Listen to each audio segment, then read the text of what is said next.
بسم الله الرحمن الرحيم ياسين والقرآن الحكيم إنك لمن المرسلين على صراط مستقيم تنزيل العزيز الرحيم لتنذر قوما ما أنذر آباؤهم فهم غافلون لقد حق القول على أكثرهم فهم لا يؤمنون إنا جعلنا في أعناقهم أغلالا فهي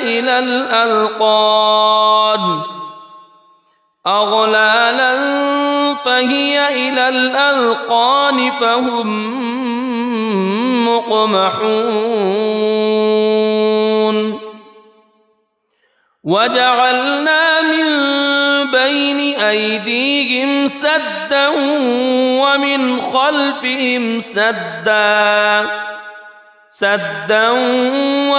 خلفهم سدا فأغشيناهم فهم لا يبصرون وسواء عليهم أأنذرتهم أم لم تنذرهم لا يؤمنون إنما تنذر من اتبع الذكر وخشي الرحمن بالغيب فبشره بمغفرة وأجر كريم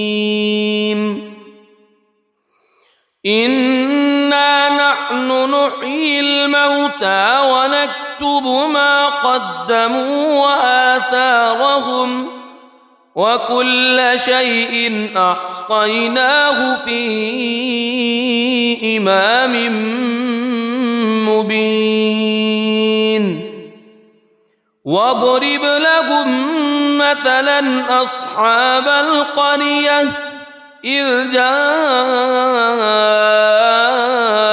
المرسلون إذ أرسلنا إليهم اثنين فكذبوهما فعززنا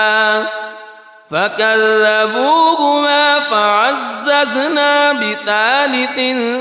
فقالوا إنا إليكم مرسلون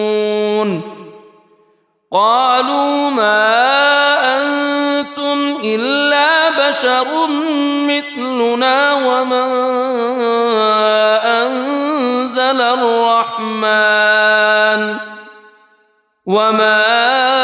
أنزل الرحمن من شيء إن أنتم إلا تكذبون قالوا ربنا يعلم إنا إليكم لمرسلون وما علينا إلا البلاغ المبين قالوا إنا تطيرنا بكم لئن لم تنتهوا لنرجمنكم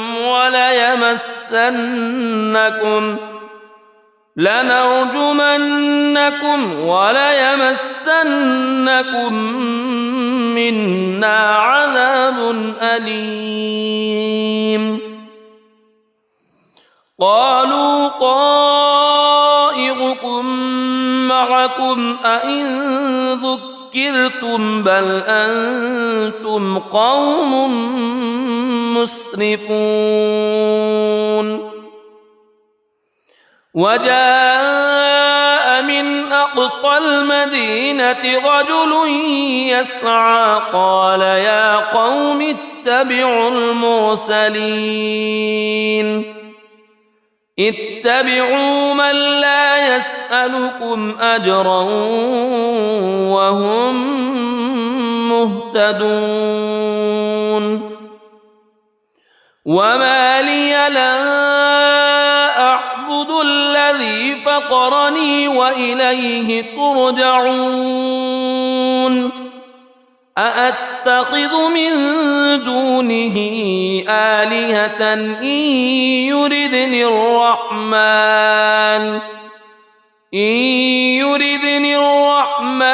بضر لا تغن عني شفاعتهم شيئا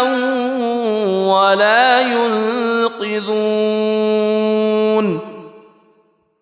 إني إذا لفي ضلال مبين إني آمنت بربكم فاسمعون قيل ادخل الجنة قال يا ليت قومي يعلمون بما غفر لي ربي وجعلني من المكرمين وما أنزلنا على قومه من بعده من جند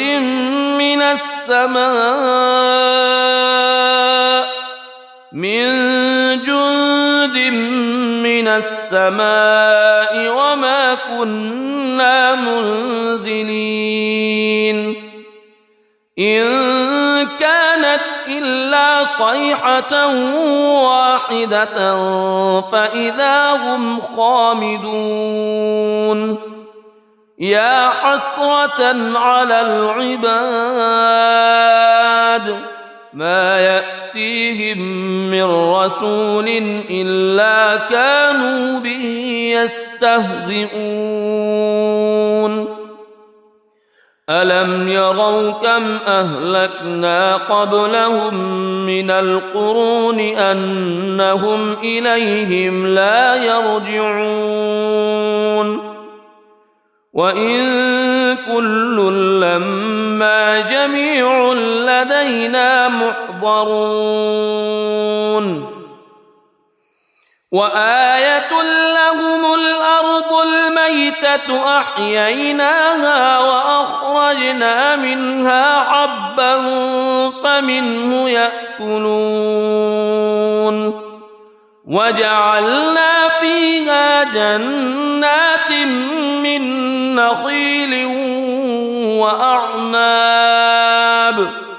من نخيل وأعناب وفجرنا فيها من العيون ليأكلوا من ثمره وما عملته أيديهم أفلا يشكرون سبحان الذي خلق الأزواج كلها مما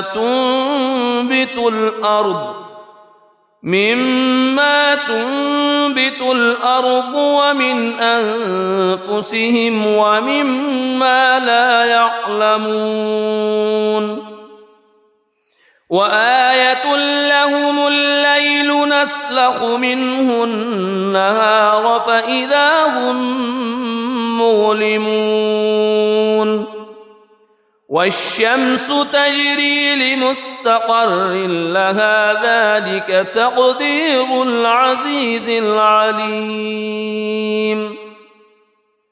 والقمر قدرناه منازل حتى عاد كالعرجون القديم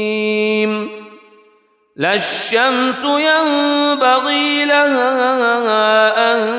تدرك القمر ولا الليل سابق النهار وكل في فلك يسبحون وآية لهم أنا حملنا ذريتهم في الفلك المشحون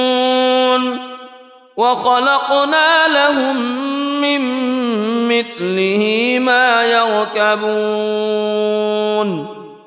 وإن نشأ نغرقهم فلا صريخ لهم ولا هم ينقذون إلا رحمة منا ومتاعا إلى حين وإذا قيل لهم اتقوا ما بين أيديكم وما خلفكم لعلكم ترحمون وما تأتيهم من آية من آيات ربهم إلا كانوا عنها معرضين وإذا قيل لهم أنفقوا مما رزقكم الله قال الذين كفروا للذين آمنوا أنطعم من لو يشاء الله أطعمه إن أنتم إلا في ضلال مبين ويقولون متى هذا الوعد إن كنتم صادقين ما ينظرون إلا صيحة واحدة تأخذهم وهم يخصمون فلا يستطيعون توصية ولا إلى أهلهم يرجعون ونفخ في الصور فإذا هم من الأجداث إلى ربهم ينسلون قالوا يا ويلنا من بعثنا من مرقدنا هذا ما وعد الرحمن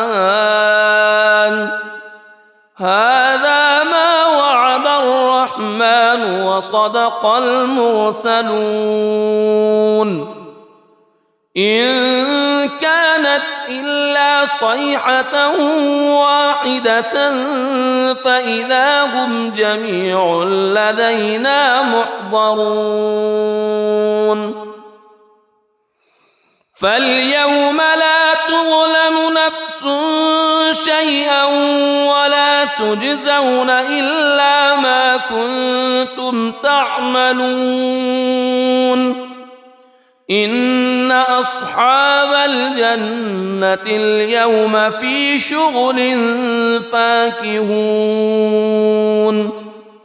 هم وأزواجهم في ظلال على الأرائك متكئون لهم فيها فاكهة ولهم ما يدعون سلام قولا من رب رحيم وامتازوا اليوم أيها المجرمون ألم أعهد إليكم يا بني ألا تعبدوا الشيطان ألم أعهد إليكم يا بني آدم ألا تعبدوا الشيطان إنه لكم عدو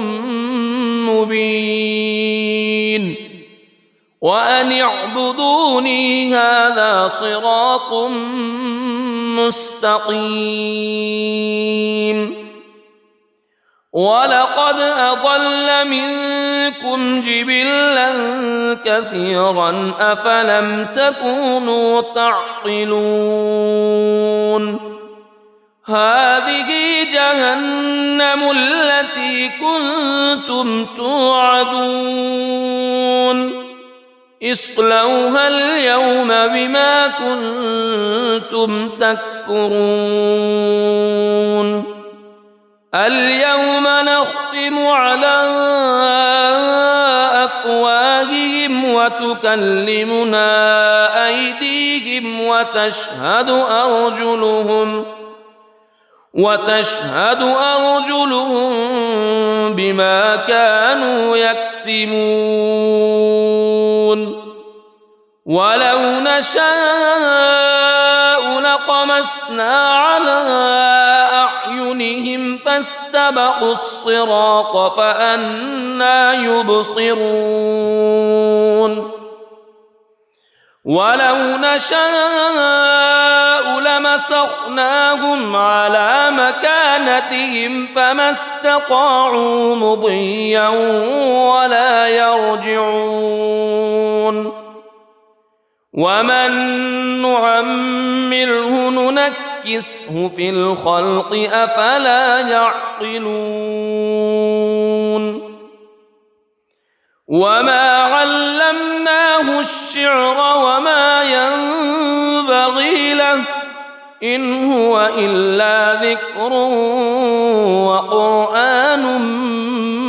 مبين لينذر من كان حيا ويحق القول على الكافرين أولم يروا أنا خلقنا لهم مما عملت أيدينا أنعاما فهم لها مالكون وذللناها لهم فمنها ركوبهم ومنها يأكلون ولهم فيها منافع ومشارب أفلا يشكرون واتخذوا من دون الله آلهة لعلهم ينصرون لا يستطيعون نصرهم وهم لهم جند محضرون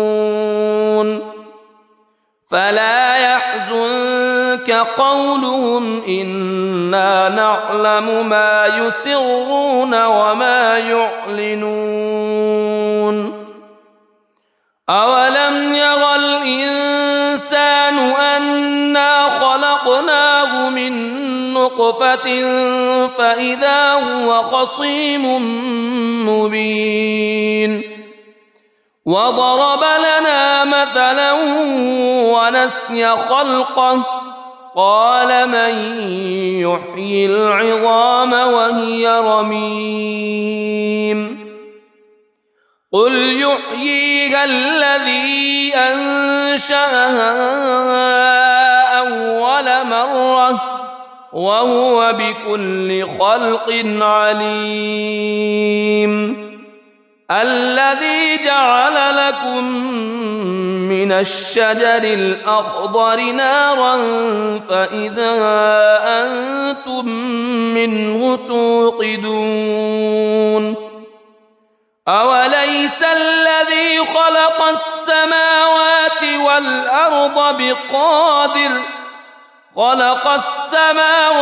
والأرض بقادر على أن يخلق مثلهم بلى وهو الخلاق العليم إنما أمره إذا أراد شيئا أن يقول له كن فيكون فسبحان الذي بيده ملكوت كل شيء وإليه ترجعون بسم الله الرحمن الرحيم الرحمن علم القرآن خلق الإنسان علمه البيان الشمس والقمر بحسبان والنجم والشجر يسجدان والسماء رفعها ووضع الميزان ألا تطغوا في الميزان وأقيموا الوزن بالقسط ولا تخسروا الميزان والأرض وضعها للأنام فيها فاكهة والنخل ذات الأكمام والحب ذو العصف والريحان فبأي آلاء ربكما تكذبان خلق الإنسان من صلصال كالفخار وخلق الجان من مارج من نار فبأي آلاء ربكما تكذبان رب المشرقين ورب المغربين فبأي آلاء ربكما تكذبان مرج البحرين يلتقيان بينهما برزخ لا يبغيان فبأي آلاء ربكما تكذبان يخرج منهما اللؤلؤ والمرجان فبأي آلاء ربكما تكذبان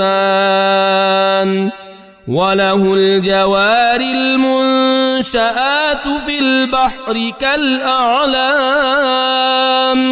فبأي آلاء ربكما تكذبان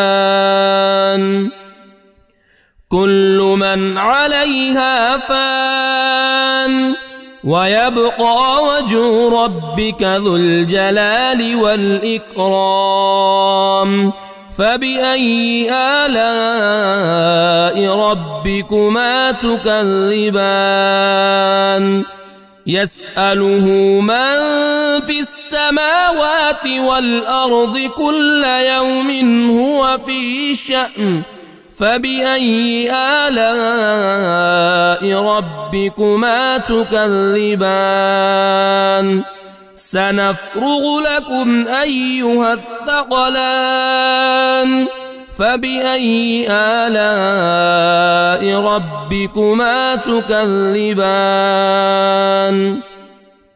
يا معشر الجن والإنس إن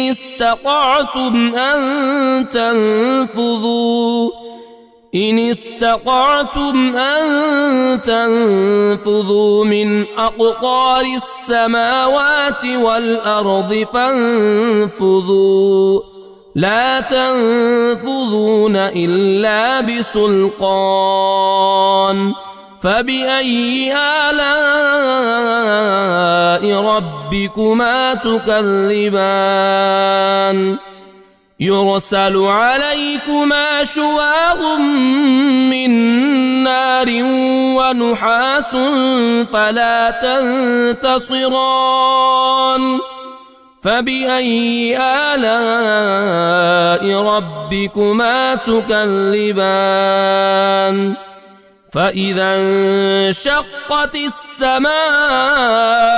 فكانت وردة كالدهان فبأي آلاء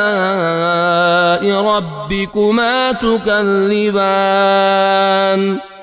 فيومئذ لا يسأل عن ذنبه إنس ولا جان فبأي آلاء ربكما تكذبان يعرف المجرمون بسيماهم فيؤخذ بالنواصي والأقدام فبأي آلاء ربكما تكذبان هذه جهنم التي يكذب بها المجرمون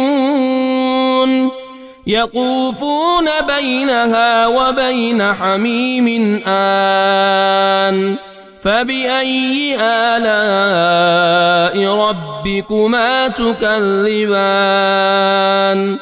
ولمن خاف مقام ربه جنتان فبأي آلاء ربكما تكذبان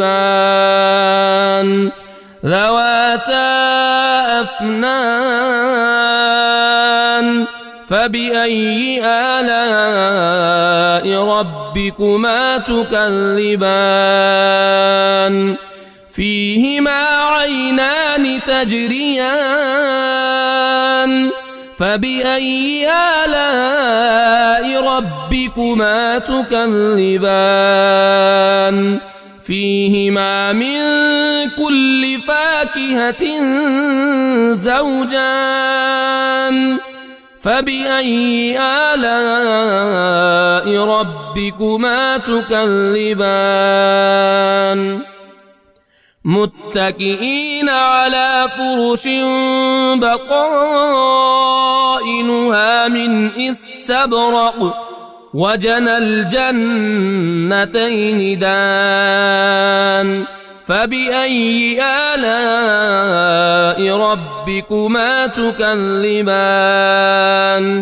فيهن قاصرات الطرف لم يطمثهن إنس قبلهم ولا جان فبأي آلاء ربكما تكذبان كأنهن الياقوت والمرجان فبأي آلاء ربكما تكذبان هل جزاء الإحسان إلا الإحسان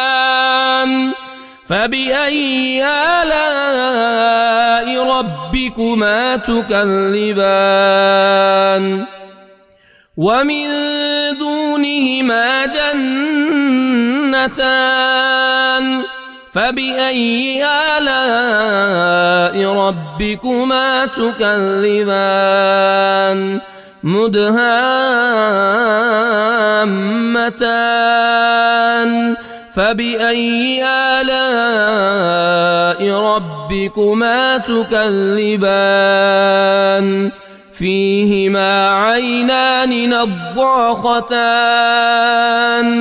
فبأي آلاء ربكما تكذبان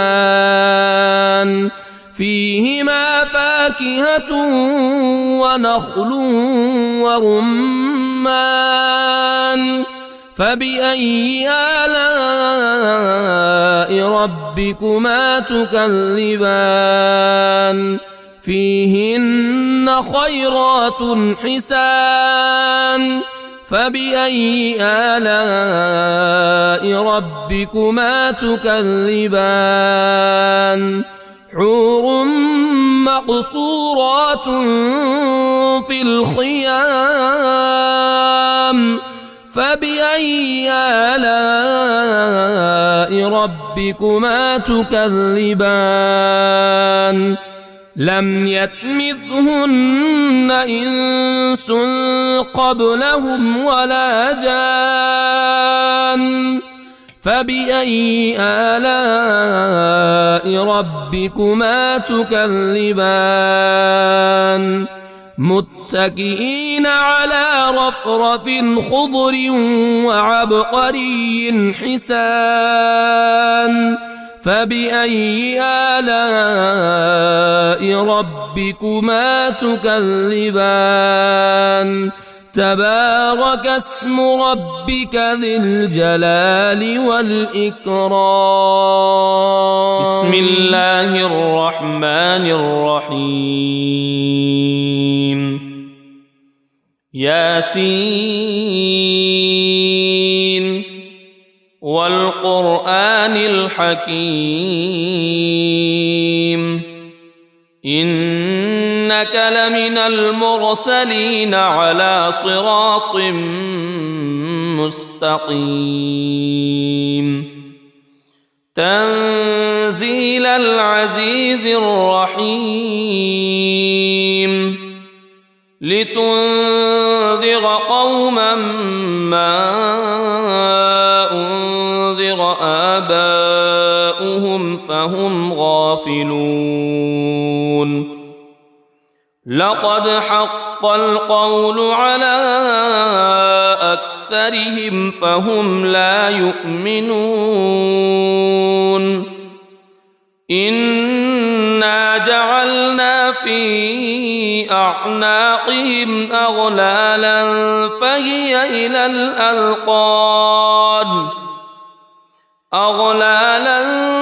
فهي إلى الأذقان فهم مقمحون وجعلنا من بين أيديهم سدا ومن خلفهم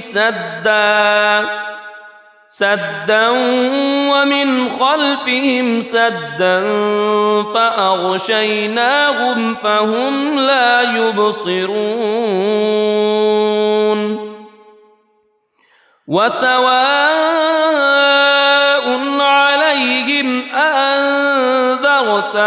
أم لم تنذرهم لا يؤمنون إنما تنذر من اتبع الذكر وخشي الرحمن بالغيب فبشره بمغفرة وأجر كريم إنا نحن نحيي الموتى ونكتب ما قدموا وآثارهم وكل شيء أحصيناه في إمام مبين واضرب لهم مثلا أصحاب القرية إذ جاءها المرسلون إذ أرسلنا إليهم اثنين فكذبوهما فعززنا بثالث فقالوا إنا إليكم مرسلون قالوا ما أنتم إلا بشر مثلنا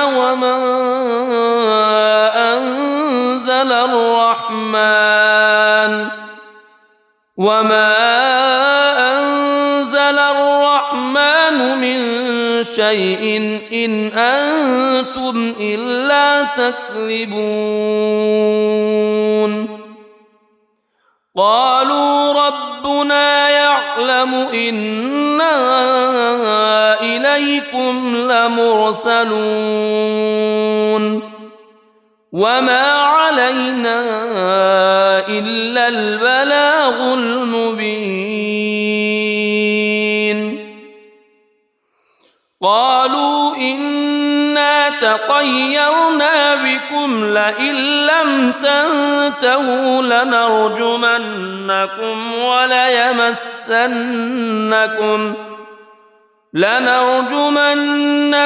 وليمسنكم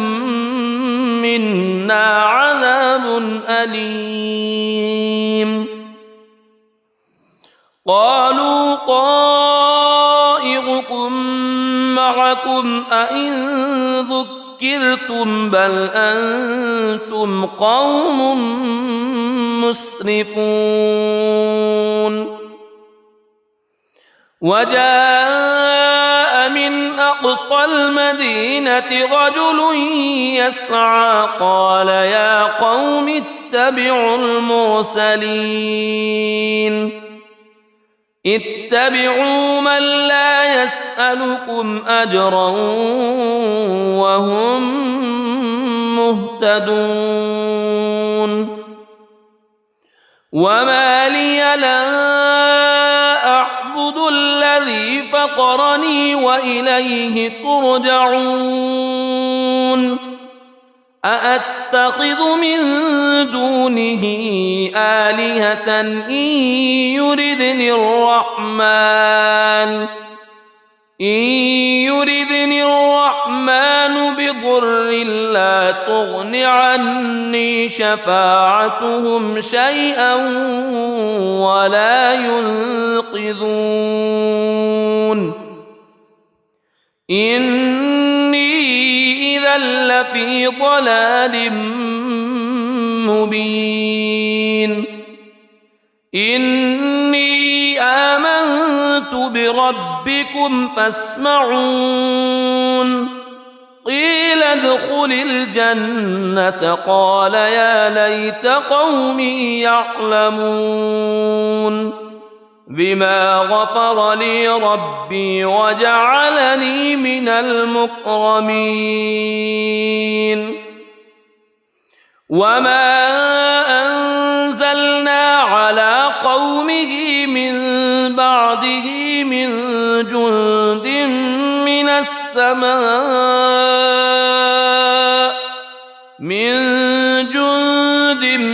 من السماء وما كنا منزلين إن كانت إلا صيحة واحدة فإذا هم خامدون يا حسرة على العباد ما يأتيهم من رسول إلا كانوا به يستهزئون ألم يروا كم أهلكنا قبلهم من القرون أنهم إليهم لا يرجعون وإن كل لما جميع لدينا محضرون وآية لهم الأرض الميتة أحييناها وأخرجنا منها حبا فمنه يأكلون وجعلنا فيها جنات من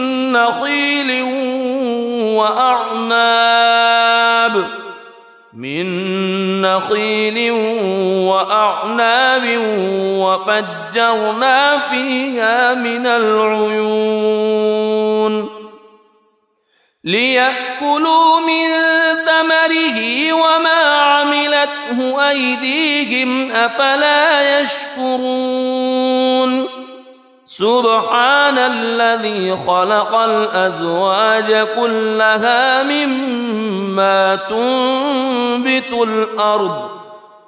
مما تنبت الأرض ومن أنفسهم ومما لا يعلمون وآية لهم الليل نسلخ منه النهار فإذا هم مظلمون والشمس تجري لمستقر لها ذلك تقدير العزيز العليم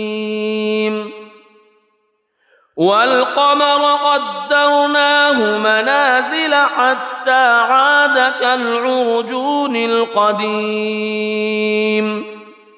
لا الشمس ينبغي لها أن تدرك القمر ولا الليل سابق النهار وكل في فلك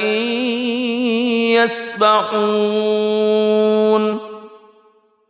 وآية لهم أنا حملنا ذريتهم في الفلك المشحون وخلقنا لهم من مثله ما يركبون وإن نشأ نغرقهم فلا صريخ لهم ولا هم ينقذون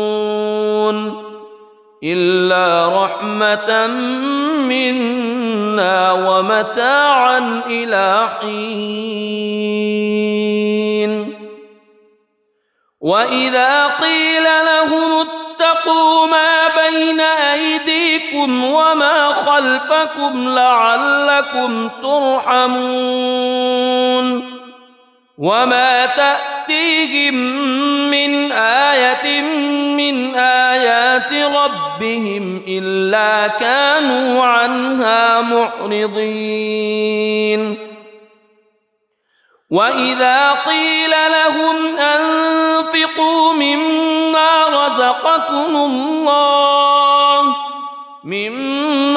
رزقكم الله قال الذين كفروا للذين آمنوا أنطعم من لو يشاء الله أطعمه إن أنتم إلا في ضلال مبين ويقولون متى هذا الوعد إن كنتم صادقين ما ينظرون إلا صيحة واحدة تأخذهم وهم يخصمون فلا يستطيعون توصية ولا إلى أهلهم يرجعون ونفخ في الصور فإذا هم من الأجداث إلى ربهم ينسلون قالوا يا ويلنا من بعثنا من مرقدنا هذا ما وعد الرحمن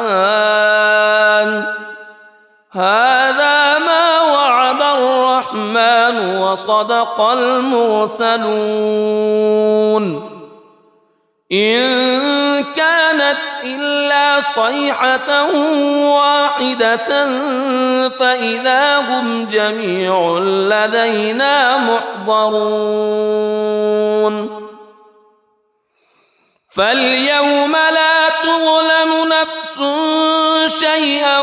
ولا تجزون إلا ما كنتم تعملون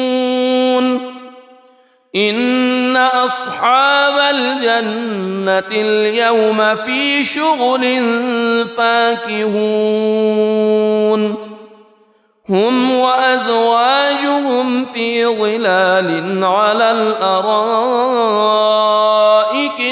متكئون لهم فيها فاكهة ولهم ما يدعون سلام قولا من رب رحيم وامتازوا اليوم أيها المجرمون ألم أعهد إليكم يا بني ألا تعبدوا الشيطان ألم أعهد إليكم يا بني آدم ألا تعبدوا الشيطان إنه لكم عدو مبين وأن اعبدوني هذا صراط مستقيم ولقد أضل منكم جبلا كثيرا أفلم تكونوا تعقلون هذه جهنم التي كنتم توعدون اصلوها اليوم بما كنتم تكفرون اليوم نختم على أفواههم وتكلمنا أيديهم وتشهد أرجلهم بما كانوا يكسبون ولو نشاء لطمسنا على أعينهم فاستبقوا الصراط فأنى يبصرون ولو نشاء لمسخناهم على مكانتهم فما استطاعوا مضيا ولا يرجعون ومن نعمره ننكسه في الخلق أفلا يعقلون وما علمناه الشعر وما ينبغي له إن هو إلا ذكر وقرآن مبين لينذر من كان حيا ويحق القول على الكافرين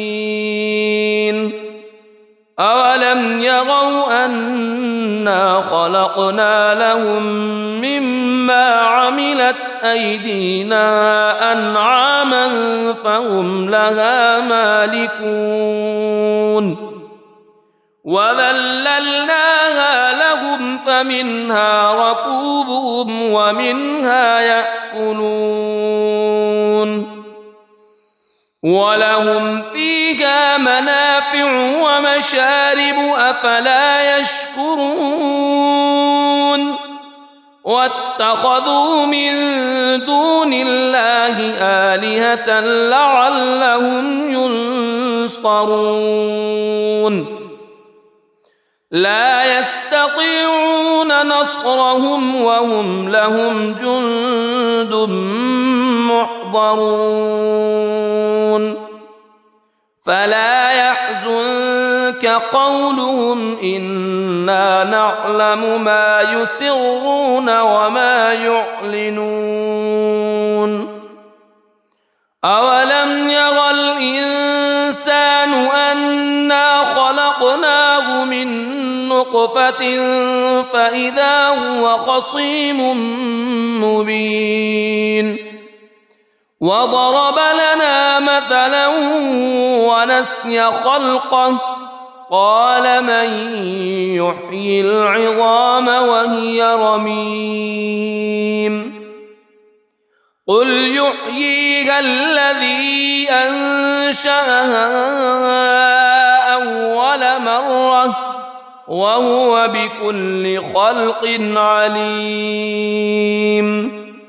الذي جعل لكم من الشجر الأخضر نارا فإذا أنتم منه توقدون أوليس الذي خلق السماوات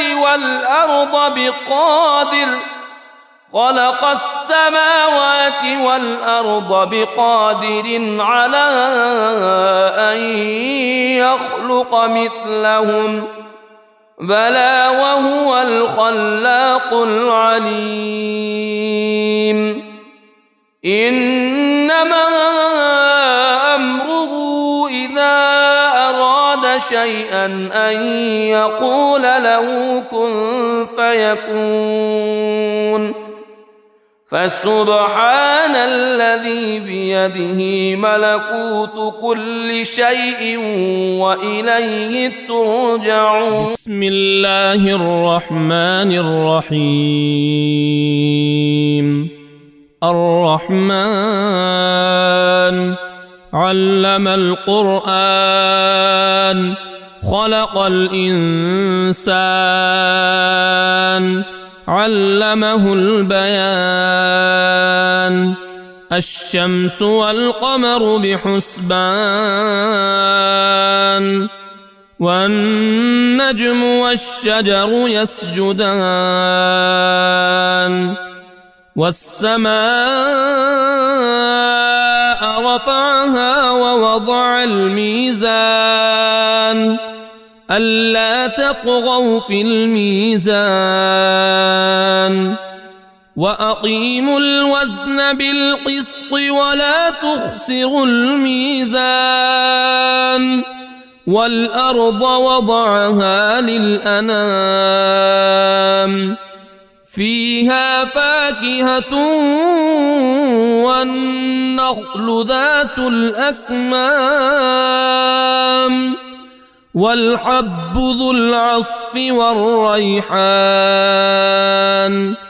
فبأي آلاء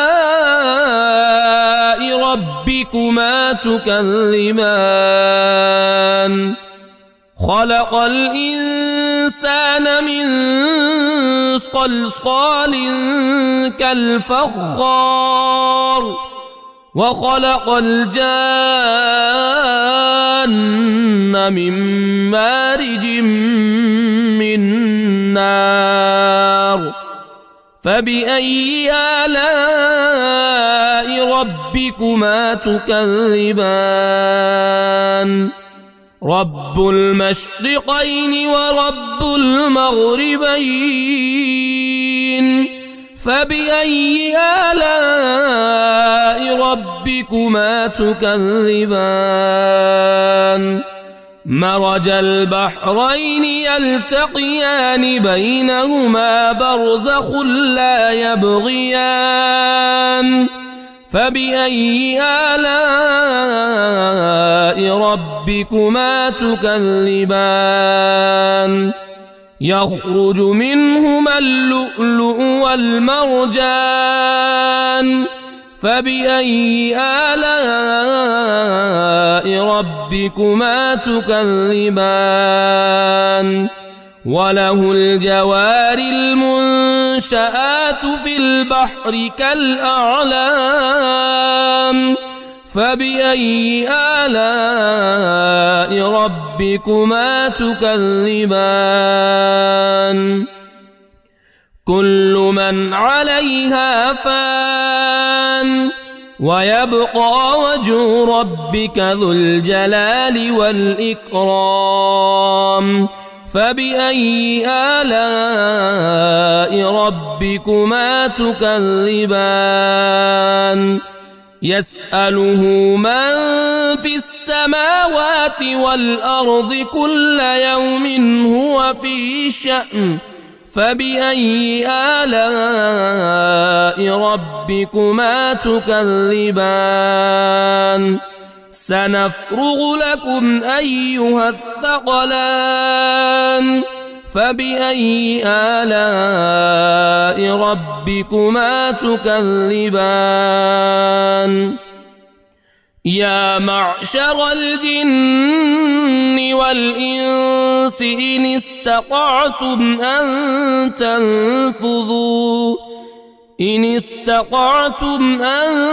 تنفذوا من أقطار السماوات والأرض فانفذوا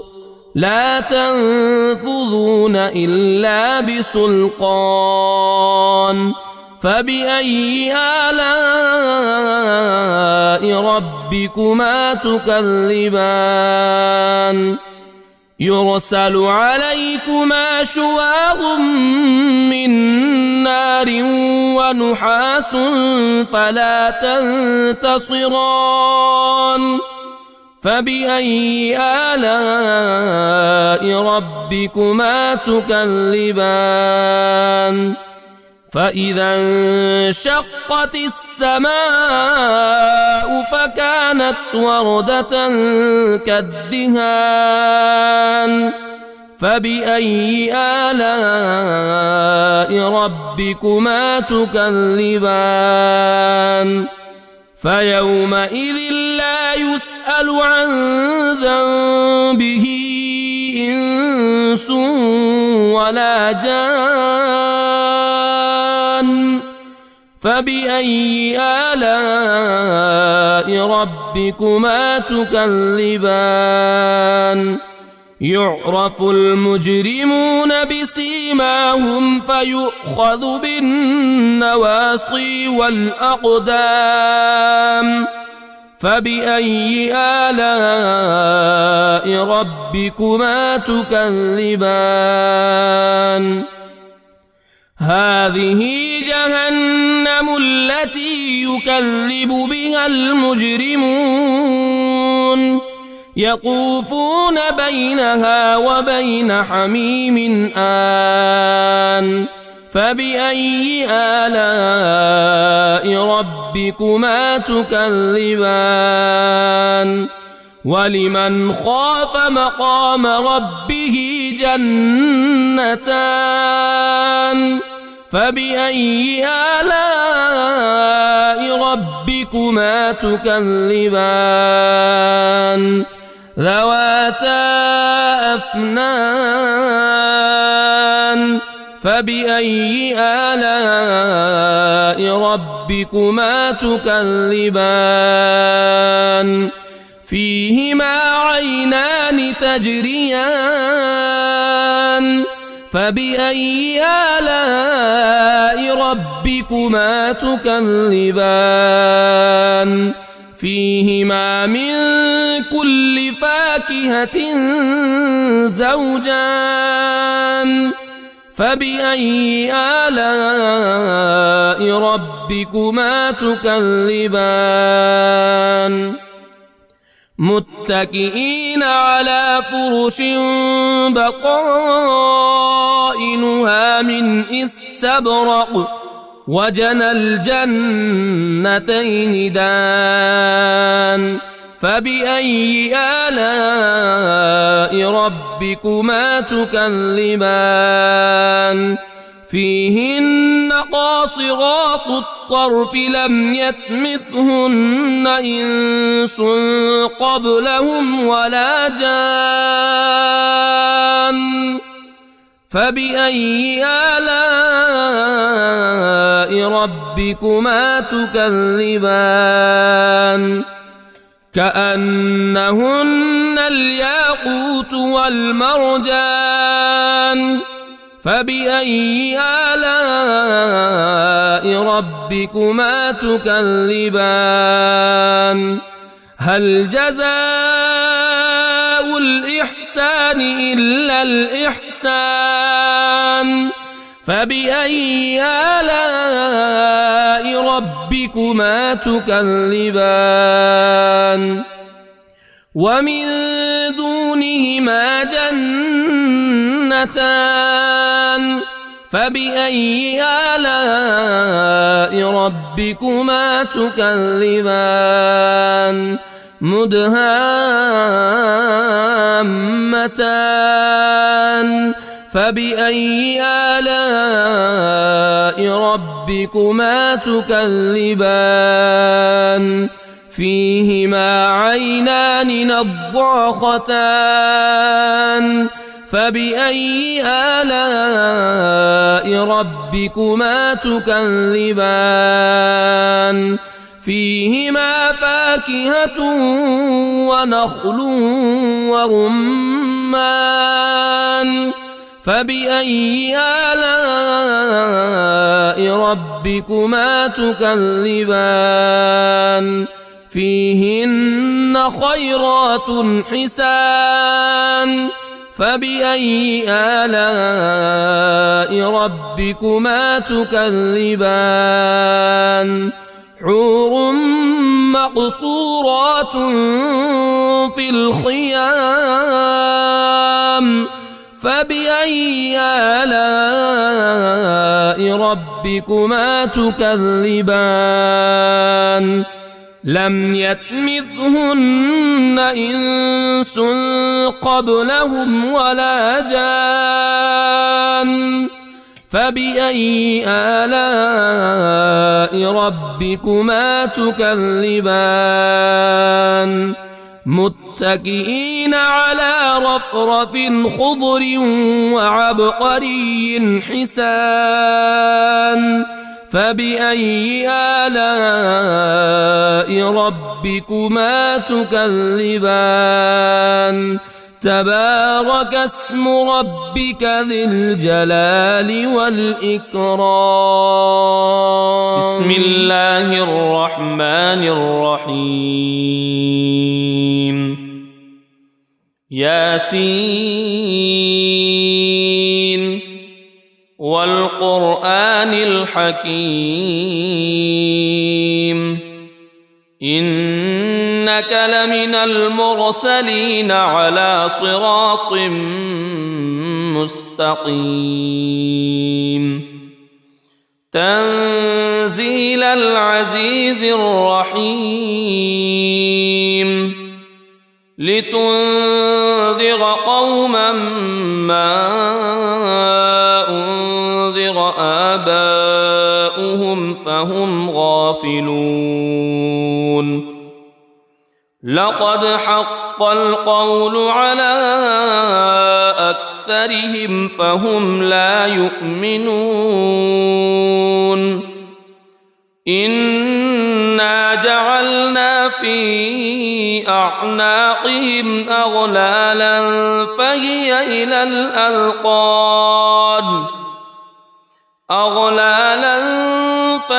إلى الأذقان فهم مقمحون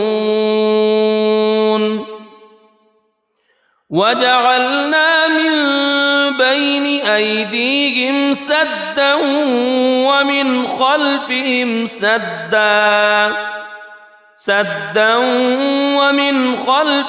سدا فأغشيناهم فهم لا يبصرون وسواء عليهم أأنذرتهم أم لم تنذرهم لا يؤمنون إنما تنذر من اتبع الذكر وخشي الرحمن بالغيب فبشره بمغفرة وأجر كريم إنا نحن نحيي الموتى ونكتب ما قدموا وآثارهم وكل شيء أحصيناه في إمام مبين واضرب لهم مثلا أصحاب القرية إذ جاءها المرسلون إذ أرسلنا إليهم اثنين فكذبوهما فعززنا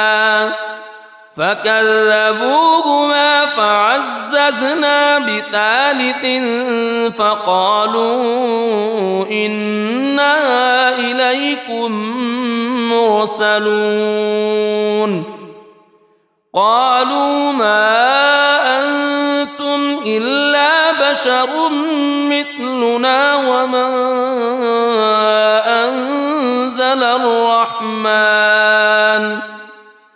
وما أنزل الرحمن من شيء إن أنتم إلا تكذبون قالوا ربنا يعلم إنا المرسلون وما علينا إلا البلاغ المبين قالوا إنا تطيرنا بكم لئن لم تنتهوا لنرجمنكم وليمسنكم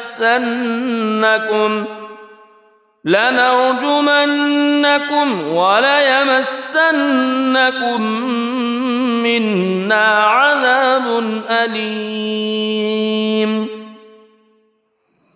قالوا طائركم معكم أئن ذكرتم بل أنتم قوم مسرفون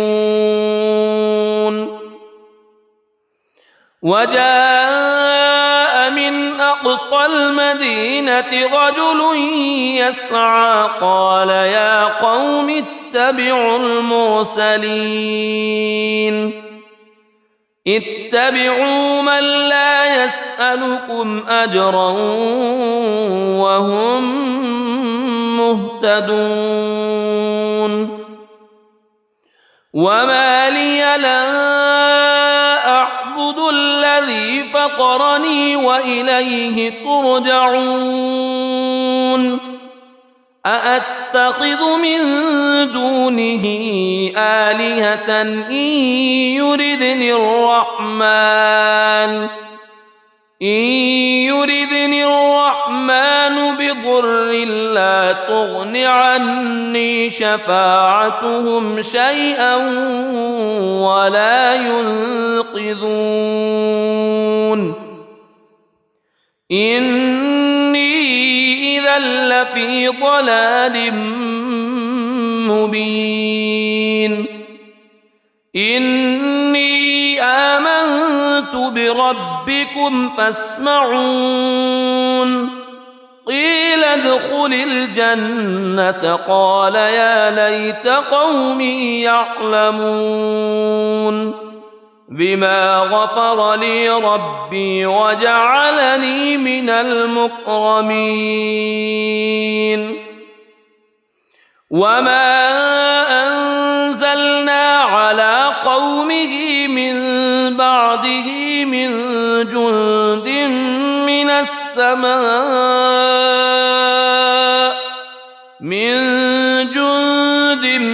من السماء وما كنا منزلين إن كانت إلا صيحة واحدة فإذا هم خامدون يا حسرة على العباد ما يأتيهم من رسول إلا كانوا به يستهزئون ألم يروا كم أهلكنا قبلهم من القرون أنهم إليهم لا يرجعون وإن كل لما جميع لدينا محضرون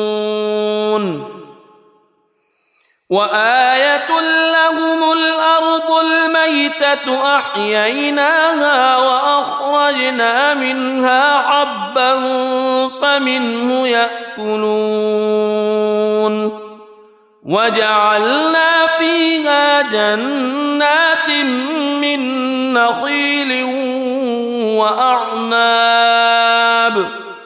من نخيل وأعناب وفجرنا فيها من العيون ليأكلوا من ثمره وما عملته أيديهم أفلا يشكرون سبحان الذي خلق الأزواج كلها مما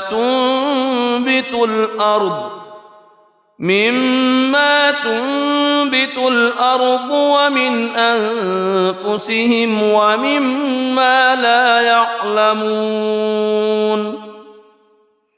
وآية لهم الليل نسلخ منه النهار فإذا هم مظلمون والشمس تجري لمستقر لها ذلك تقدير العزيز العليم والقمر قدرناه منازل حتى عاد كالعرجون القديم لا الشمس ينبغي لها أن تدرك القمر ولا الليل سابق النهار وكل في فلك يسبحون وآية لهم أنا حملنا ذريتهم في الفلك المشحون وخلقنا لهم من مثله ما يركبون وإن نشأ نغرقهم فلا صريخ لهم ولا هم ينقذون إلا رحمة منا ومتاعا إلى حين وإذا قيل لهم اتقوا ما بين أيديكم وما خلفكم لعلكم ترحمون وما تأتيهم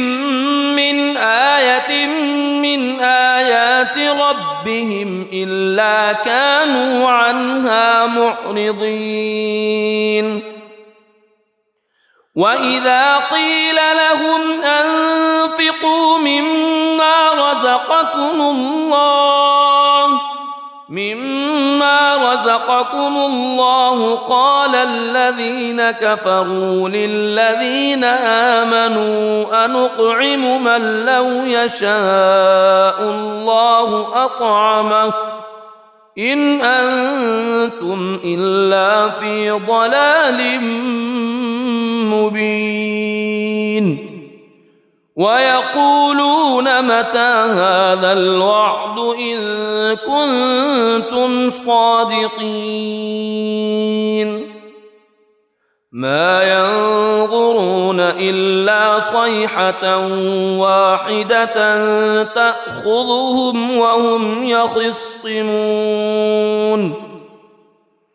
فلا يستطيعون توصية ولا إلى أهلهم يرجعون ونفخ في الصور فإذا هم من الأجداث إلى ربهم ينسلون قالوا يا ويلنا من بعثنا من مرقدنا هذا ما وعد الرحمن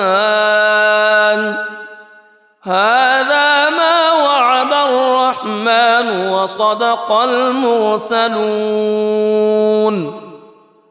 إن كانت إلا صيحة واحدة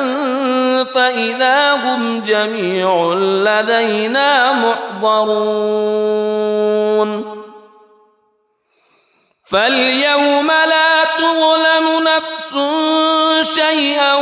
ولا تجزون إلا ما كنتم تعملون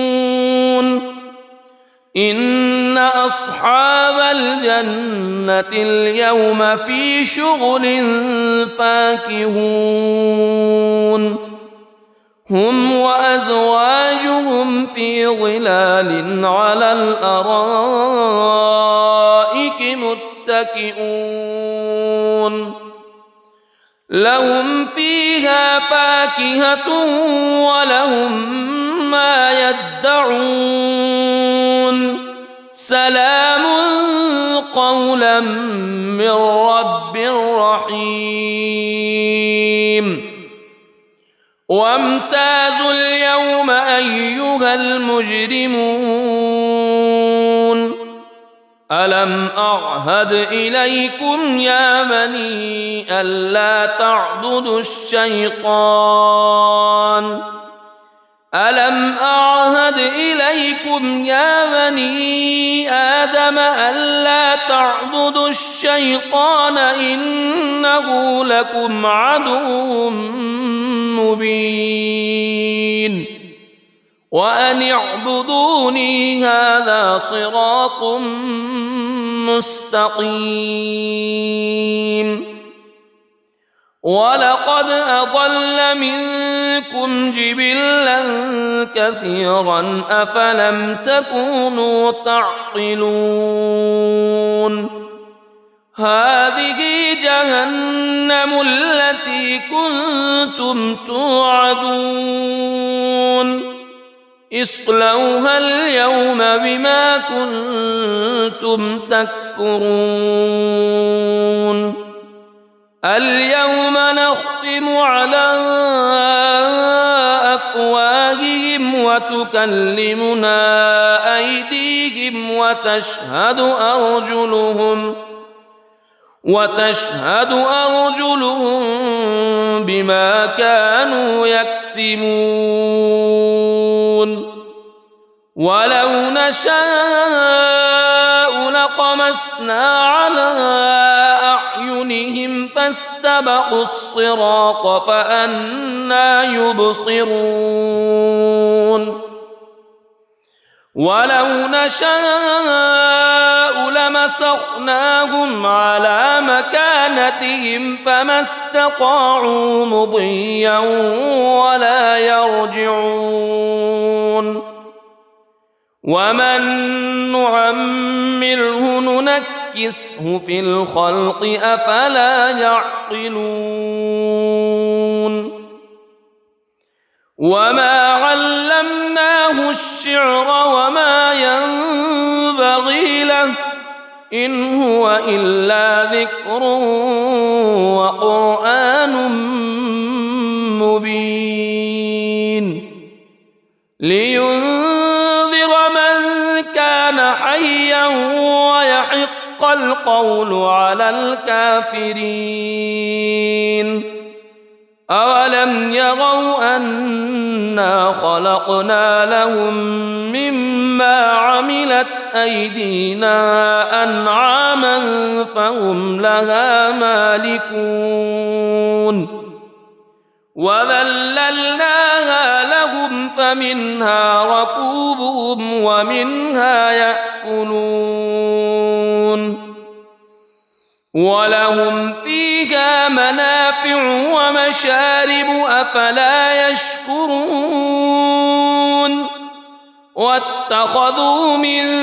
دون الله آلهة لعلهم ينصرون لا يستطيعون نصرهم وهم لهم جند محضرون فلا يحزنك قولهم إنا نعلم ما يسرون وما يعلنون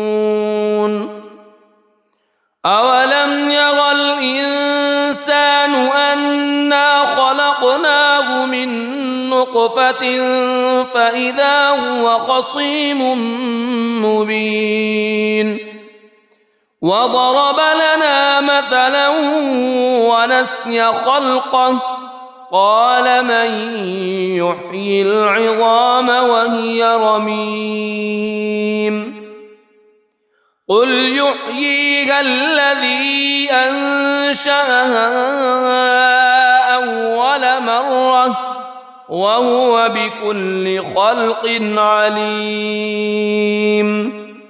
الذي جعل لكم من الشجر الأخضر نارا فإذا أنتم منه توقدون أوليس الذي خلق السماوات والأرض خلق السماوات والأرض بقادر على أن يخلق مثلهم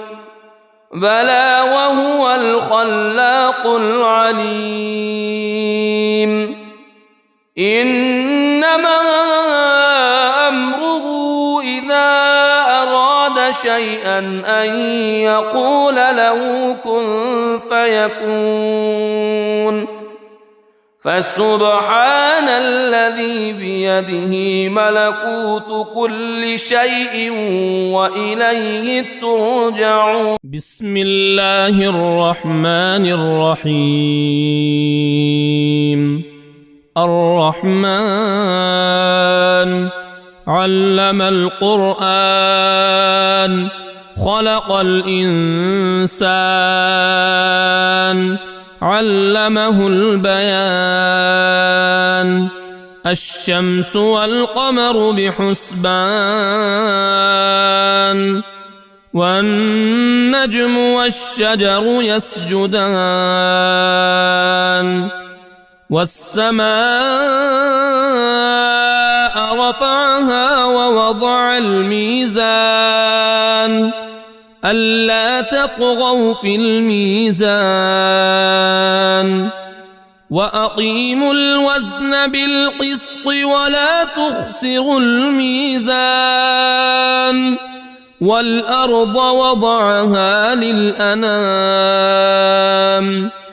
فيها فاكهة والنخل ذات الأكمام والحب ذو العصف والريحان فبأي آلاء ربكما تكذبان خلق الإنسان من صلصال كالفخار وخلق الجان من مارج من نار فبأي آلاء ربكما تكذبان رب المشرقين ورب المغربين فبأي آلاء ربكما تكذبان مرج البحرين يلتقيان بينهما برزخ لا يبغيان فبأي آلاء ربكما تكذبان يخرج منهما اللؤلؤ والمرجان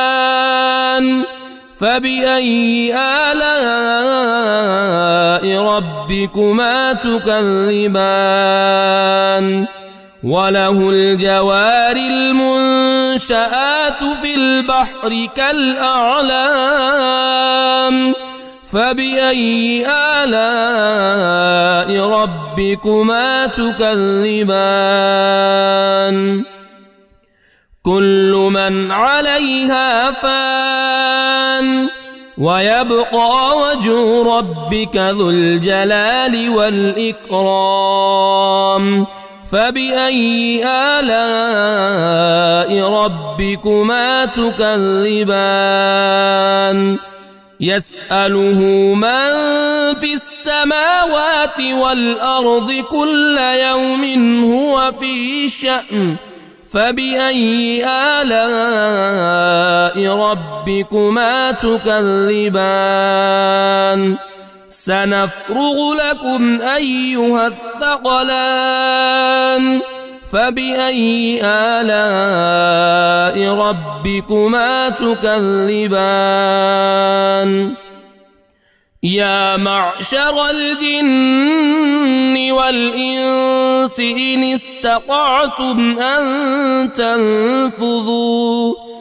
إن استطعتم أن تنفذوا من أقطار السماوات والأرض فانفذوا لا تنفذون إلا بسلطان فبأي آلاء ربكما تكذبان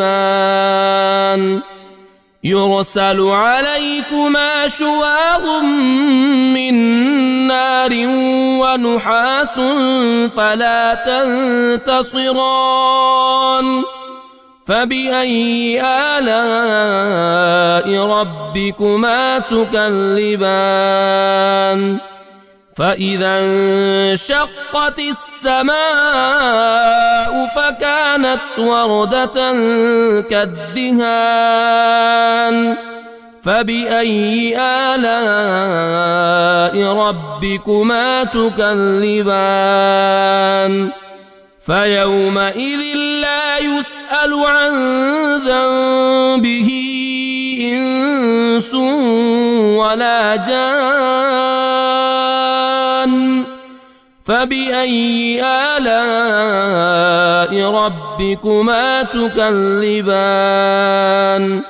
يعرف المجرمون بسيماهم فيؤخذ بالنواصي والأقدام فبأي آلاء ربكما تكذبان هذه جهنم التي يكذب بها المجرمون يطوفون بينها وبين حميم آن فبأي آلاء ربكما تكذبان ولمن خاف مقام ربه جنتان فبأي آلاء ربكما تكذبان ذواتا أفنان فبأي آلاء ربكما تكذبان فيهما عينان تجريان فبأي آلاء ربكما تكذبان فيهما من كل فاكهة زوجان فبأي آلاء ربكما تكذبان متكئين على فرش بطائنها من استبرق وجنى الجنتين دان فبأي آلاء ربكما تكذبان فيهن قاصرات الطرف لم يطمثهن إنس قبلهم ولا جان فبأي آلاء ربكما تكذبان كأنهن الياقوت والمرجان فبأي آلاء ربكما تكذبان هل جزاء الإحسان إلا الإحسان فبأي آلاء ربكما تكذبان ومن دونهما جنتان فبأي آلاء ربكما تكذبان مدهامتان فبأي آلاء ربكما تكذبان فيهما عينان نضاختان فبأي آلاء ربكما تكذبان فيهما فاكهة ونخل ورمان ورمان فبأي آلاء ربكما تكذبان فيهن خيرات حسان فبأي آلاء ربكما تكذبان حور مقصورات في الخيام فبأي آلاء ربكما تكذبان لم يطمثهن إنس قبلهم ولا جان فبأي آلاء ربكما تكذبان متكئين على رفرف خضر وعبقري حسان فبأي آلاء ربكما تكذبان تبارك اسم ربك ذي الجلال والإكرام.